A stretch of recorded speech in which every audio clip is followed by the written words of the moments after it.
Hey everyone, Radhe Radhe सभी को। कैसे हैं आप सब? Welcome back to my YouTube channel. Hope करती हूँ आप सब बहुत ही अच्छे होंगे। तो गाइज, जैसा कि आपको पता है कि इस बार मकर संक्रांति 15 जनवरी 2024 को है।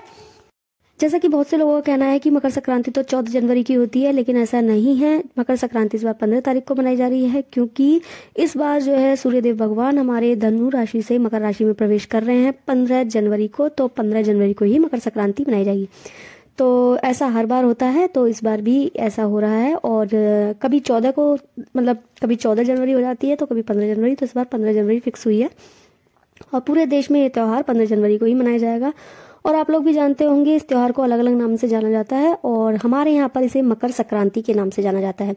तो गाइज, इस त्यौहार पर लोग बहुत बड़ी बड़ी पूजाएं रखवाते हैं अपने घर में, और दान दक्षिणा बहुत ज़्यादा मतलब देते हैं लोग। तो बहुत पुण्य लगता है इस काम को अगर करें तो आप। तो गाइज, मकर संक्रांति पर लोग छोटी से छोटी चीज से लेकर बड़ी से बड़ी चीज, यानी कि जितना अपना सामर्थ्य है उसके अनुसार आप कुछ भी दान कर सकते हैं। और या तो आप जरूरतमंद व्यक्ति को दान करें, या फिर आप मंदिर वगैरह में देकर आए, या आप अपने घर में भी दान में दे सकते हैं। जैसे कि आपके सास ससुर ननद वगैरह होती है जो आपसे बड़े हैं, उनको आप दान में दे सकते हैं।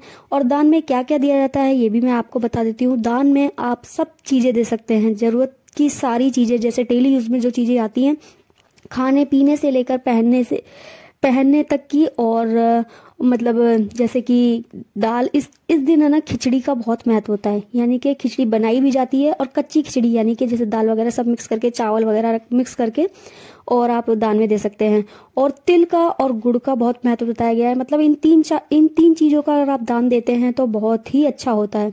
जैसे कि खिचड़ी का और तिल और गुड़, इनका दान आपको जरूर देना चाहिए मकर संक्रांति के दिन।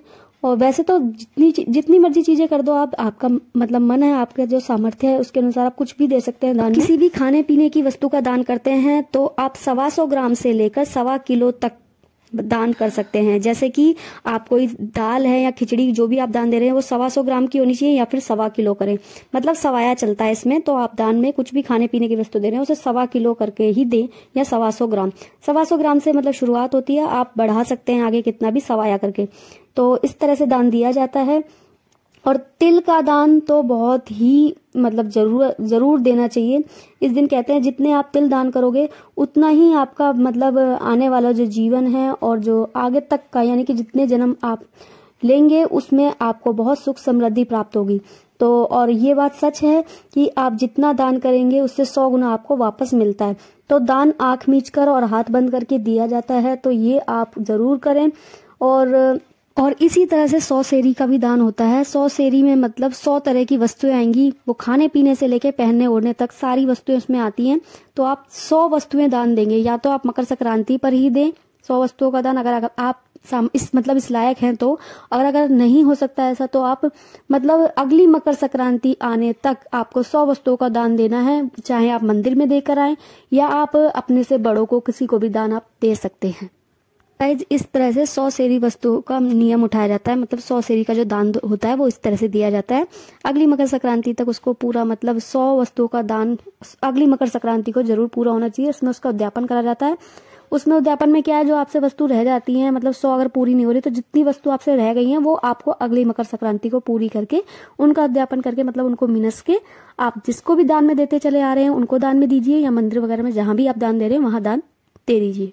और गाइज, मकर संक्रांति पर है ना कुछ नियम और संकल्प भी लिए जाते हैं। जैसे कि ये 100 सेरी का भी जैसे संकल्प मैंने आपको बताया, ऐसे कुछ नियम भी उठाए जाते हैं मकर संक्रांति से, और अगली मकर संक्रांति तक वो पूरे करने होते हैं। कहने का मतलब ये है कि जैसे आप दिया बाती का नियम उठा लीजिए, तुलसी सेवा का नियम उठा लीजिए, चिड़िया चुग्गा का नियम उठा लीजिए, या फिर डेली जलहरी बनने का नियम उठा लीजिए। बहुत सारे नियम हैं, वो मैं आपको बता दूंगी अगर आप जानना चाहते हैं तो अगली वीडियो में। तो इस तरह से नियम उठाए जाते हैं, फिर वो आपको पूरे करने होते हैं। जैसे या तो आप हर महीने का उठा लीजिए कि हर महीने में एक दिन करेंगे। जैसे 14 जनवरी 15 जनवरी की मकर संक्रांति मनाई जाती है, तो अगले महीने 14-15 तारीख को करें। या फिर आप 15 दिन का उठा लें कि हर 15 दिन में करेंगे उस काम को, या फिर हफ्ते में, या हर दिन। तो इस तरह से नियम उठाए जाते हैं, वो आपको मकर संक्रांति तक पूरा करना होता है। जिस भी चीज का नियम उठाते हैं उसको आप पूरे साल करिए, फिर अगले साल जब मकर संक्रांति आएगी उस पर आप उसका उद्यापन कर दीजिए। जैसे कि मैंने आपको नियम बताए हैं अभी, तो आप अगर पूरे साल दिया बाती का नियम उठाते हैं तो आप पूरे साल दिया बाती करिए। घर के मंदिर में कीजिए या बाहर किसी मंदिर में जाकर आप दीपक लगा कर आते हैं तो आप वो आपकी इच्छा है। तो इस तरह से पूरे साल कीजिए, फिर उसका आपको अगले साल मकर संक्रांति पर उसका उद्यापन करना है। उद्यापन में आपको क्या करना है कि आपको 365 मीठे दिए तैयार करने हैं। गुड़ के बनाइए या चीनी के बनाइए, वो आपकी इच्छा है, उसमें लेकिन तिल जरूर डाल लें। तो तिल डालकर फिर उसका मतलब 365 मीठे दीपक दिए बनाएं और एक मिट्टी का दीपक तैयार कर ले, उसको भगवान विष्णु के मंदिर में लगा कर आए। और फिर वो जो 365 आपने मीठे दिए तैयार कर दे, उनका प्रसाद भगवान विष्णु के मंदिर में भी चढ़ाएं, अपने घर के मंदिर में भी चढ़ाएं और फिर उसका प्रसाद सब लोगों में बांट दें। तो इस तरह से तो उसका उद्यापन हो जाएगा। और अगर आप जैसे तुलसी सेवा का नियम उठा रहे हैं तो आपको तुलसी सेवा में डेली तुलसी में अर्घ देना है और डेली तुलसी की साफ सफाई करनी है और दीपक जलाना है सुबह शाम। तो इस तरह से तुलसी सेवा की जाती है। और फिर अगले साल मकर संक्रांति आए तो उस पर उसका उद्यापन कर दीजिए। तुलसी माँ के लिए श्रृंगार का सामान लाइए, वस्त्र लाइए, उनको वस्त्र अर्पण कीजिए, श्रृंगार का सामान अर्पण कीजिए, फूल माला चढ़ाइए, अच्छे से दीपक बाती कीजिए और अर्घ वगैरह देकर पूजा कीजिए। मतलब जैसे आप रोज पूजा करते हैं ऐसे पूजा करके और सारा सामान उनको अर्पण करके फिर वो सारा श्रृंगार का सामान और वस्त्र जो है मंदिर में जाकर दान दे आइए। तो इस तरह से उसका उद्यापन हो जाएगा। तो गाइज अगर आप जानना चाहते हैं कि नियम और उद्यापन किस तरह से किए जाते हैं तो मैं अगली वीडियो उस पर बना दूंगी, आप मुझे जरूर कमेंट करके बताएं। और अगर आपको वीडियो अच्छी लगी हो तो प्लीज़ लाइक शेयर कमेंट जरूर करें। चैनल को सब्सक्राइब करना बिल्कुल ना भूलें। गाइज आपका सपोर्ट मिलता रहेगा तो मैं अच्छी वीडियो और अच्छी जानकारी आपको देती रहूंगी। तब तक के लिए राधे राधे।